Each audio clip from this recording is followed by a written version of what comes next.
আসসালামু আলাইকুম, আপনাদের সবাইকে স্বাগত জানাচ্ছি এখনকার আলোচনায়। আপনাদের সঙ্গে আছি আমি সিরাজুল ইসলাম। দর্শক, প্রেসিডেন্ট ট্রাম্প ইরানের সাথে চুক্তি করলেন শুধু, নাকি নিজের প্রশাসনের সাথেও যুদ্ধ করছেন?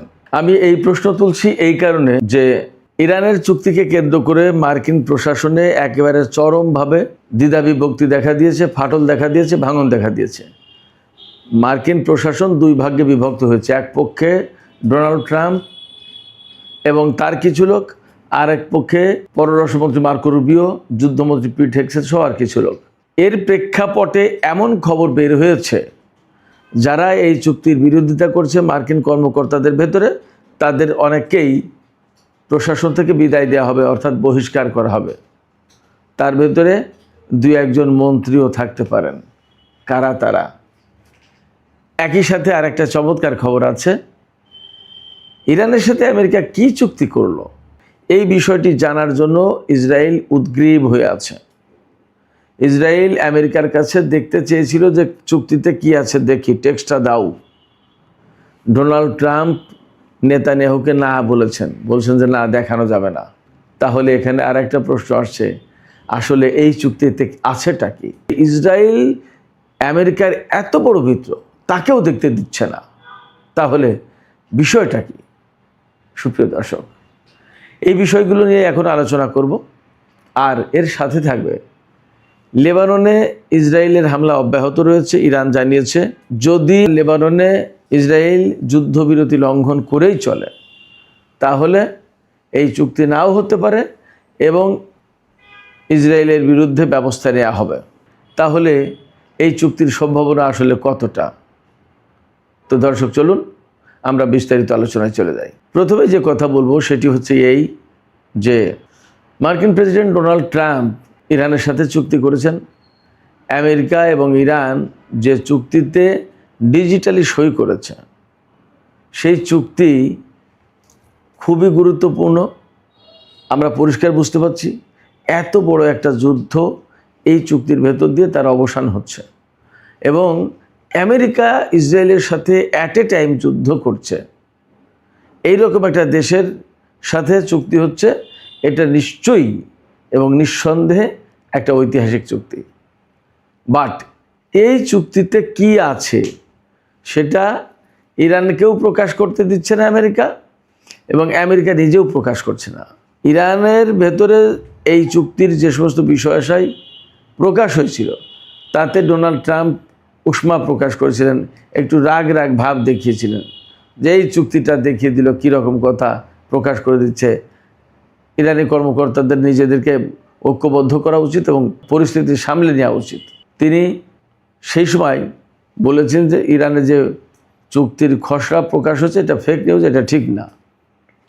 আবার ইরানকে হয়তো ব্যাক চ্যানেলে মেসেজ দিয়েছেন ডোনাল্ড ট্রাম্প যে এই চুক্তির কথা ফাঁস করা যাবে না। অবশ্যই আমেরিকায় তো এই চুক্তি ফাঁস করেনি।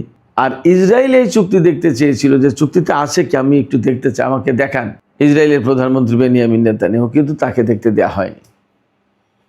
তার মানে হচ্ছে এই জায়গাটায় প্রশ্ন আসছে, অবশ্যই চুক্তিতে এমন কিছু আছে যা ইসরায়েল মানতে চাইবে না, পছন্দ করবে না, আমেরিকার সাথে প্রকাশ্যে দ্বন্দ্ব শুরু করবে, এমনকি এই চুক্তি যাতে না হয় তার ব্যবস্থা করার চেষ্টা করবে, চুক্তিকে বানচাল করেও দিতে পারে ইসরায়েল।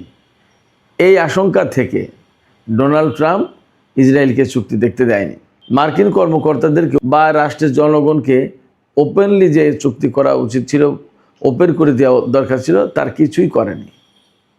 শুধু তাই না, এই চুক্তির বিরোধিতা করার কারণে মার্কিন প্রশাসনে একদম সুস্পষ্ট ভাঙন দেখা দিয়েছে, ফাটল দেখা দিয়েছে। আমি সম্ভবত গত রাতের ভিডিওতে বলেছিলাম যে এক পক্ষে রয়েছেন president Donald Trump, vice president JD Vance, বিশেষ প্রতিনিধি, ইরান বিষয়ক বিশেষ প্রতিনিধি স্টিভ উইটকফ, এবং প্রেসিডেন্ট ডোনাল্ড ট্রাম্পের জামাতা এবং অন্যতম আলোচক জারেড কুশনার। এই চারজন এক পক্ষে। আর অন্য পক্ষে গেছেন যুদ্ধমন্ত্রী পিট হেগসেট, মার্কো রুবিও পররাষ্ট্রমন্ত্রী, এবং সিআইএর প্রধান জন র্যাডক্লিফ। হয়তো তাদের সাথে আরও দু একজন কর্মকর্তা থাকতে পারেন। এই যখন ভাঙন তৈরি হয়েছে, ফাটল দেখা দিয়েছে মার্কিন প্রশাসনে, দুই ভাগে বিভক্ত হয়ে গেছে এই চুক্তিকে কেন্দ্র করে। মার্কো রুবিও, পিট হেগসেথ এবং জন র্যাডক্লিফ সিআইএ প্রধান, তারা বলছেন যে এই চুক্তি করলে ইরান ভবিষ্যতে কিছু কিছু বিষয় মানবে না, ইরান এই পরমাণু ক্ষেত্রে তার ওয়াদা পালন করবে না, এই চুক্তি করে লাভ হবে না, এই চুক্তি করে আসল সমস্যার সমাধান হচ্ছে না, বরং ইরানের বিরুদ্ধে যুদ্ধ করা উচিত। আর জেডি ভ্যান্স, ডোনাল্ড ট্রাম্প বা উইটকফ, জারেড কুস্টাফ তারা বলছে যে না, কূটনীতিকে সুযোগ দেওয়া দরকার, কূটনৈতিক প্রক্রিয়ায় চলমান সমস্যার সমাধান করতে হবে। এটা নিয়ে আলোচনা আমি যেভাবে খুব সহজ ভাষায়, সুন্দর ভাষায় বললাম, সম্ভবত ব্যাপারটা এই পর্যায়ে নেই। এই পর্যায়ে না থাকার কারণে এখন ডোনাল্ড ট্রাম্প মার্কিন প্রশাসনের কিছু কিছু লোকজনকে সরিয়ে দিতে চাইছেন, এমনকি একজন মন্ত্রীকেও সরিয়ে দেবেন বলে কথা বের হয়েছে। এই মন্ত্রী কে? এই মন্ত্রী হচ্ছেন যুদ্ধমন্ত্রী পিট হেগসেথ। ডোনাল্ড ট্রাম্প এই পিট হেগসেথকে সরিয়ে দিতে পারেন, নতুন কোনো ব্যক্তিকে যুদ্ধমন্ত্রী নিয়োগ করতে পারেন, এটা একটা ব্যাপার। আরেকটা ব্যাপার হচ্ছে সিআইএর যে প্রধান জন র্যাডক্লিফ, তাকেও সরিয়ে দিতে পারেন ডোনাল্ড ট্রাম্প। ডোনাল্ড ট্রাম্প ভাবছেন নিজের প্রশাসনের কাজ করব, নিজের মতো করে চলবো, এরা সবাই পিছনে পিছনে হাঁটবে, আর আমি সামনে যাচ্ছি, এরা পিছন থেকে টেনে ধরছে। তাহলে যারা টেনে ধরছে এইগুলোকে ছেঁটে ফেলতে হবে। এই যে কিছু লোককে ছেঁটে ফেলার চিন্তা, এই চিন্তা ডোনাল্ড ট্রাম্প খুব স্ট্রংলি করেছেন এবং ধারণা করা হচ্ছে খুব শর্ট টাইমে এদের বিরুদ্ধে ব্যবস্থা নেওয়া হবে। এদেরকে ছেঁটে ফেলা বলি, বরখাস্ত বলি, আর যাই বলি, মোটামুটি ডোনাল্ড ট্রাম্প প্রশাসনে একটা আগুন লেগে গেছে, একটা ভাঙন ধরে গেছে, বিস্ফোরণ ঘটে যাচ্ছে। কেন কেন এই বিস্ফোরণ, কেন এই বিভক্তি? এবং ইসরায়েলকেও বিশ্বাস করতে পারছে না। তাহলে আসলে চুক্তিতে কি আছে, যে কথা শুনলে ইসরায়েল এই চুক্তি হতে দেবে না। মোটামুটিভাবে আমরা চুক্তি সম্পর্কে যা ধারণা পেয়েছি এই পর্যন্ত, তাতে দেখা যাচ্ছে যে ইরানের পরমাণু কর্মসূচি বন্ধ হবে না, একদম চিরদিনের জন্য ধ্বংসও করা হবে না, কোনো কিছুই এই চুক্তিতে নেই। এক। দুই হচ্ছে যে ইরানের হাতে যে ইউরেনিয়াম আছে, সমৃদ্ধ ইউরেনিয়াম, তার ভাগ্য কি হবে সেটা নিয়ে আলোচনা হবে। এই প্রথম সমঝোতা শুক্রবারে সই হওয়ার পরে দ্বিতীয় পর্যায়ের যে আলোচনা হবে, সেখানে সমৃদ্ধ ইউরেনিয়ামের ভাগ্য কি হবে, সেটা ধ্বংস করা হবে, আমেরিকাকে দেওয়া হবে, নাকি অন্য কোনো দেশে পাঠানো হবে, নাকি ইরানের মাটিতে ধ্বংস করা হবে, কী করা হবে, সেই ভাগ্য ঠিক করা হবে। আর ইরান ইউরেনিয়াম সমৃদ্ধ করতে পারবে কি পারবে না তা নিয়ে আলোচনা হবে, কিন্তু পরমাণু কর্মসূচি একদম বন্ধ করে দেবে এইরকম কোনো আলোচনা হবে না, এটা এজেন্ডায় নেই। আর একটা আছে কি, যে ইরান বলছে যে তারা পরমাণু অস্ত্র বানাবে না, এটা প্রতিশ্রুতি। এখন এই যে ইউরেনিয়ামের ব্যাপারে বা পরমাণু কর্মসূচির ব্যাপারে, পরমাণু কর্মসূচি বন্ধও করবে না, ইউরেনিয়াম ধ্বংস করবে কি করবে না তারও কোনো নিশ্চয়তা নেই, অর্থাৎ পরমাণু বিষয়ে কোনো নিশ্চয়তা নেই এই চুক্তিতে। এই জন্য ইসরায়েলকে ডোনাল্ড ট্রাম্প এই চুক্তি দেখতে দিচ্ছে না, কারণ ইসরায়েলের কর্মকর্তারা চুক্তি দেখলেই বলবে না এই চুক্তি করা যাবে না, এই চুক্তি মানে না, এই চুক্তি করা যাবে না। অথচ এই ইসরায়েলের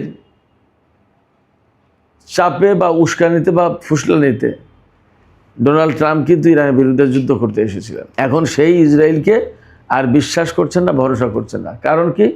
কারণ হচ্ছে ডোনাল্ড ট্রাম্প দেখেছেন বা মার্কিন কর্মকর্তারা দেখেছেন ইসরায়েলের হয়ে যুদ্ধ করতে এসে কী রকমের ক্ষয়ক্ষতির মুখে পড়েছে আমেরিকা।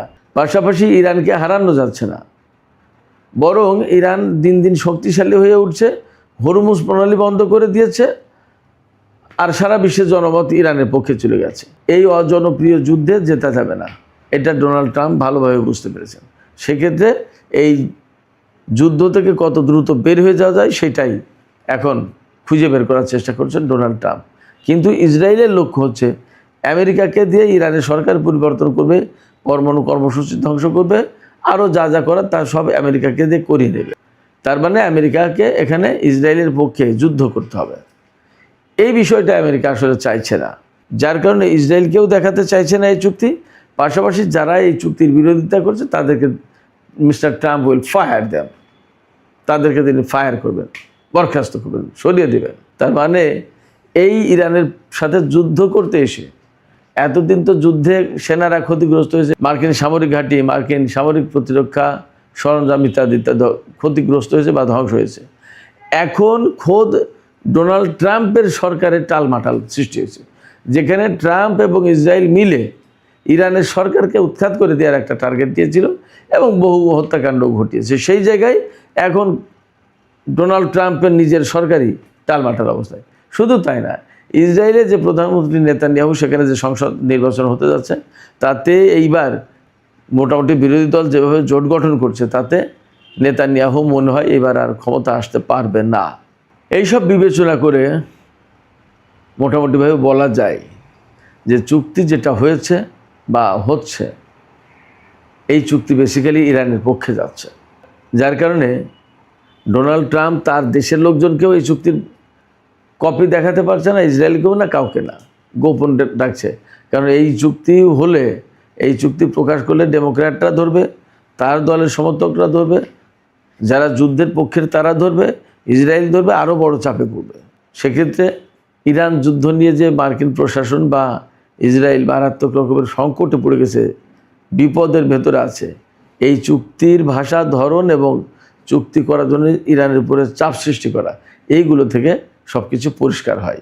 শুধু তাই না, মার্কিন প্রেসিডেন্ট ডোনাল্ড ট্রাম্প গতকাল আরও বলেছেন যে ফ্রান্সে G7 শিল্পোন্নত দেশগুলোর যে সম্মেলন হচ্ছে, সেখানে কাতারের আমিরের সাথে বৈঠকের সময় সম্ভবত, অথবা শীর্ষ সম্মেলনের অবকাশে সাংবাদিকদের সাথে আলাপের সময় ডোনাল্ড ট্রাম্প বলেছেন যে ইসরায়েল যে আচরণ করছে, ইসরায়েলের এই আচরণে তিনি আসলে হ্যাপি না। আসলে ডোনাল্ড ট্রাম্পের ব্যাপারটা কি, ডোনাল্ড ট্রাম্প কিন্তু যে ধরনের মন মানসিকতার লোক, তাতে উনার কর্তৃত্ব থাকবে সব জায়গায়, উনি মাতব্বর, উনি বস, আর সেখানে কারো ভাগিদার থাকবে না। তো যখন এই যুদ্ধ করছে, যখন এই চুক্তি করছে, সমস্ত সব কিছুতে মূল মাতব্বরই ডোনাল্ড ট্রাম্পের, এইটাই হলো আসল কথা। এখানে নেতানিয়াহু এসে যদি বারবার যদি তাকে ডিকটেট করে যে মিস্টার ট্রাম্প আপনি এইটা করেন, ওইটা করেন, এই করা উচিত হবে না, ওই করা উচিত হবে না, এইরকম করেন, ওই রকম করেন, তাহলে ডোনাল্ড ট্রাম্প বাস্তবতা হচ্ছে বিরক্ত হচ্ছেন। তিনি ভাবছেন, আরে আমি আমার কাজ করবো, আমি হলাম বিশ্বের 1 নম্বর শক্তিশালী, এখানে ইসরায়েলের প্রধানমন্ত্রী এসে আমাকে ডিকটেট করে, হোয়াট ইজ দিস? এই যে ইসরায়েলের ডিকটেশনের ব্যাপার, এই ডিকটেশনের যে আচরণটা, তিনি বলছেন যে এই ইসরায়েলের এই আচরণ, ইসরায়েলের প্রধানমন্ত্রী নেতানিয়াহুর এই আচরণ আমার পছন্দ হয়নি। শুধু তাই না, হিজবুল্লাহর বিরুদ্ধে ইসরায়েল অনেক দিন ধরে, লম্বা সময়, দীর্ঘ সময় ধরে যুদ্ধ করছে এবং বহু মানুষ মারা গেছে। ডোনাল্ড ট্রাম্প এই কথাও বলেছেন যে এইটাও ঠিক হয়নি, এটা আমি পছন্দ করছি না, যে নেতানিয়াহু এতদিন ধরে হিজবুল্লাহর বিরুদ্ধে যুদ্ধ করবে এবং তাদের নারী শিশু থেকে শুরু করে সাধারণ মানুষজন মারবে, এটা আমি পছন্দ করছি না। বরং নেতানিয়াহু একটা কাজ করতে পারত, যে সিরিয়ায় যে জুলানি সরকার, আল সারা বলা হয় তাকে, এই জুলানিকে দিয়ে ইসরায়েল লেবাননে হিজবুল্লাহর বিরুদ্ধে যুদ্ধ করাতে পারতো বা তাদের বিরুদ্ধে কিছু ব্যবস্থা নিতে পারতো। এই কিছু ব্যবস্থা বলতে হয়তো সীমান্তে আরও বেশি কঠোর নিয়ন্ত্রণ আরোপ, তারপরে সীমান্ত দিয়ে অস্ত্র যাতে না যায় হিজবুল্লাহর হাতে, এই সমস্ত বিষয় সে বলছে। তার মানে সিরিয়াকে লেবাননের বিষয়টা হ্যান্ডেল করতে দিতে আগ্রহী ডোনাল্ড ট্রাম্প, এটা বোঝা যায়। এই কারণে বলছে যে ইসরায়েল এগুলো না করে সিরিয়াকে দিয়ে করাতে পারত। অবশ্যই এখানে নেগেটিভ আর একটা দিক আছে।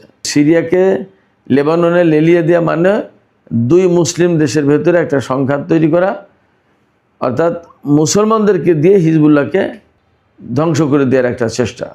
এটা খুবই ডেঞ্জারাস একটা পদক্ষেপ বা চিন্তা। আমার বিশ্বাস ডোনাল্ড ট্রাম্পের এই বক্তব্য নিয়েও নানা রকমের ব্যাখ্যা বিশ্লেষণ হবে, কারণ তিনি আর একটা দেশকে লেবাননের বিরুদ্ধে উস্কে দিতে পারেন না, বা সিরিয়াকে লেবাননের বিরুদ্ধে বা হিজবুল্লাহর বিরুদ্ধে ব্যবহার করা উচিত, এরকম কথা বলা আমার মনে হয় আন্তর্জাতিক আইন বা স্বাভাবিক সেন্সে এটা ঠিক না।